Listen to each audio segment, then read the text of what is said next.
அவ்வளோதான் 2025 முடிஞ்சிச்சு. 2026க்கான vision board நீங்கள் எல்லாரும் ரெடி பண்ணிட்டு இருப்பீங்கன்னு நினைக்கிறேன். அப்போ அந்த விஷன் போர்டில் இந்த 5 பாயிண்ட்ஸ் கண்டிப்பாக இருக்கணும். இதுதான் நியூட்ரிஷன் எடிஷன். அதில் ஃபர்ஸ்ட் இம்பார்ட்டன்ட் பாயிண்ட் என்னன்னா தண்ணி குடிக்கிறது. கண்டிப்பாக மெஷர் பண்ணி 2.5 லிட்டர்ஸ் தண்ணி குடிக்கணும்னு பிளான் பண்ணுங்க.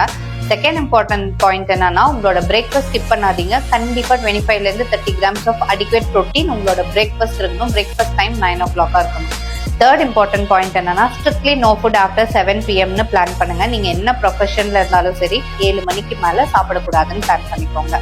அண்ட் ஃபோர்த் இம்பார்ட்டன்ட் பாயிண்ட் என்ன அப்படின்னா கண்டிப்பா 6 மாசத்துக்கு ஒருக்கா கம்ப்ளீட்டா வயிறு கிளீனிங் ப்ராசஸ் பண்ணணும். அது டிவர்மிங்கா இருக்கலாம், பேதி மாத்திரையா இருக்கலாம், இல்ல கேஸ்டர் ஆயில் குடிக்கலாம், இல்ல ஈவன் எனிமாவா கூட இருக்கலாம் வித் டாக்டர்ஸ் அட்வைஸோட.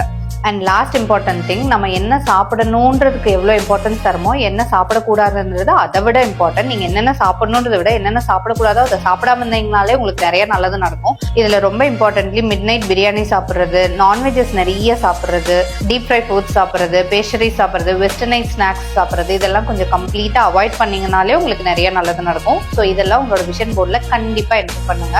அதை இம்ப்ளிமெண்ட்டும் பண்ணணுன்றத ஸ்ட்ராங்கான தாட் ப்ராசஸ் போடுங்க. ஏன்னா நீங்கள் நல்லா இருக்கணும்னு நான் நினைக்கிறேன். நீங்க நல்லா இருக்கணும்னு நீங்க நினைச்சா இதெல்லாம் ஃபாலோ பண்ணுங்க. Happy and healthy new year wishes to you all. Stay blessed.